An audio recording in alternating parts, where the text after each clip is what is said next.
দুপুরবেলায় ছাদ দিয়ে হাঁটাহাঁটি করছি দেখো, আর ছাদটা পুরো শুকনো খটখটে, কিন্তু আকাশটা কিন্তু শুকনো নয়, মানে আকাশে মেঘ ভাসছে, আকাশে প্রচুর মেঘ করেছে। আর এখন দুপুরবেলা, তো দুপুরবেলায় ছাদে এসেছিলাম, একটুখানি ভালো লাগছে না, ছাদে তো এমনি আসা হয় না, তো আজকে একটু ছাদে এলাম। আর জামা কাপড়ও কিছু বাইরে ছিল, সেগুলো ভাবলাম কি ঘরে গিয়ে মেলে দিই। আর সব থেকে দুঃখের বিষয় ছাদে এসে যেটা দেখছি সেটা হচ্ছে আমারই গাফিলতিতে এই সমস্ত প্রাণগুলো নষ্ট হয়ে যাচ্ছে।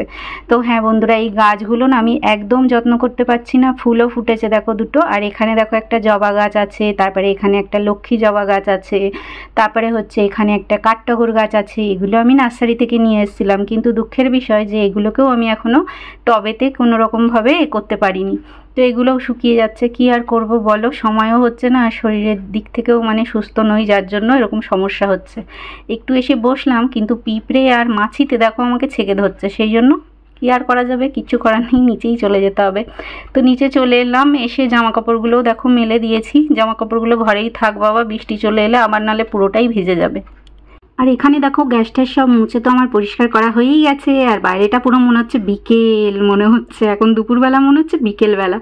তো কি আর করা যাবে, মেঘলা আকাশ, বর্ষার দিনে তো এরকম হবেই। কিন্তু আমার খিদে পেয়েছে, এখন আমি হচ্ছে খাবো। তো আজকে কি রান্নাবান্না করেছি চলো, তোমাদের তো বলাই হলো না আজকে কি রান্নাবান্না করেছি, তোমাদের দেখাই আজকে কি রান্না করেছি। আর এখন অনেকটাই বেলা হয়েছে, তো ভাবলাম খেয়েই নিই। তো চলো দেখাই কি রান্না করলাম। এই যে দেখো, আজকে উচ্ছে দিয়ে আলু দিয়ে পেঁয়াজ দিয়ে ভাজা করেছি, শাক ভাজা করেছি যেটা আমার খেতে খুব ভালো লাগে, আর এখানে আমড়া দিয়ে টকের ডাল যেটা গরমকালে খুব ভালো লাগে, আর এখানে ধনেপাতা দিয়ে আলু দিয়ে মাছের ঝোল করেছি, আর হাঁড়িতে আছে ভাত। তো আজকে দুপুরবেলার লাঞ্চ মেনু আমার এটাই। একা একা খাওয়ার অভ্যাস একদমই ছিল না বন্ধুরা, কিন্তু কি করব, একা একাই তো খেতে হবে, কিছু করার নেই। তোমাদের দাদাভাই সকালবেলায় খেয়ে বেরিয়ে গেছে, সকালও নয় অনেকটাই বেলা হয়ে গেছে ওর বেরোতে বেরোতে, তো বেরিয়ে চলে গেছে। এবার সকালবেলায় আগে যখন ও বাড়ি যাচ্ছিলাম তখন সকালবেলা খেয়ে ওর সাথে বেরিয়ে যেতাম, কিন্তু এখন যেহেতু যাওয়া হচ্ছে না সেই জন্য আর সকালবেলায় আমার খাওয়াটাই হচ্ছে না। তো এই যে দেখো শাক ভাজা দিয়ে ভাত মাখছি, শাক ভাজা কিন্তু খেতে আমার দারুণ লাগে। আর এটা নোটে শাক ছিল, যেটা লাল নোটে হয় সেটা নয়, এটা সবুজ নোটে শাক, খেতে কিন্তু দারুণ ছিল, আমি খুব তৃপ্তি ভরে খেলাম দুপুরের খাবার।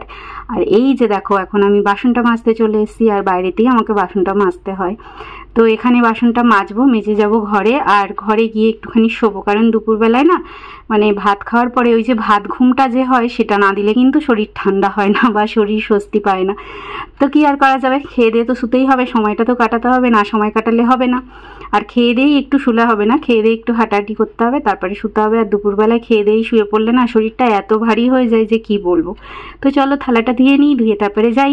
আর তোমাদের সাথে বড় ভিডিও তো শেয়ার করতে পারছি না, দেখতেই পাচ্ছ যে কথা বলতে গেলে মানে একটা হাঁপ লাগছে, হাঁপাচ্ছি, শরীরটা মানে এত খারাপ লাগছে যে ঘামছি তরতর করে, আউট ভয়েস দিচ্ছি কিন্তু যেন আমি হাঁপাচ্ছি।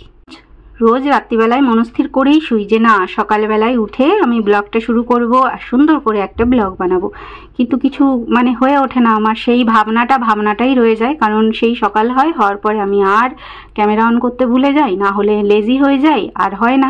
তো আজকে ছোট্ট একটা মিনি ব্লগই ধরতে গেলে তো তোমাদের সাথে শেয়ার করলাম। তো কেমন লাগলো অবশ্যই কিন্তু কমেন্টে জানিও, আর কিন্তু মানে তোমাদের ভালোবাসা দিতে ভুলো না, একটি লাইক করো আর কমেন্ট করো কে কোথা থেকে দেখছো। তো তোমরা যারা যারা আমার ভিডিও দেখো তোমরা কোথা থেকে দেখছো যদি আমাকে বলো তাহলে কিন্তু আমি অনেক খুশি হয়ে যাব। আর দেখো মেঘলা কিন্তু আকাশ এখনো রয়েছে, কিন্তু চারিদিকটা কিন্তু অনেক সবুজ। তো যাই হোক চলো ঘরে যাওয়া যাক, আর খাওয়ার পরে একটুখানি দই খাবো, দই আছে ফ্রিজে, টক দই। তো টক দইটা খেয়ে তারপরে হচ্ছে শোবো। তো চলো থালাটা নিয়ে যাই ঘরে।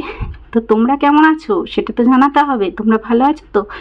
আর তোমরা ভালো থেকো, কারণ এই যে বর্ষাকাল পড়েছে না, বর্ষাকালেও কিন্তু প্রচণ্ড গরম, এই গরমটা কিন্তু সহ্য করার নয়, তো প্রচণ্ডই গরম লাগে। সেই জন্য রোজ তোমাদের দাদা দেখো টক দই এনে দেয়, ও বলে টক দইটা খাও শরীর ঠান্ডা থাকবে, আর শরীর ঠান্ডা থাকলে শরীরটা সুস্থ মনে হবে, সেই জন্য আমাকে টক দই এনে দেয় রোজ।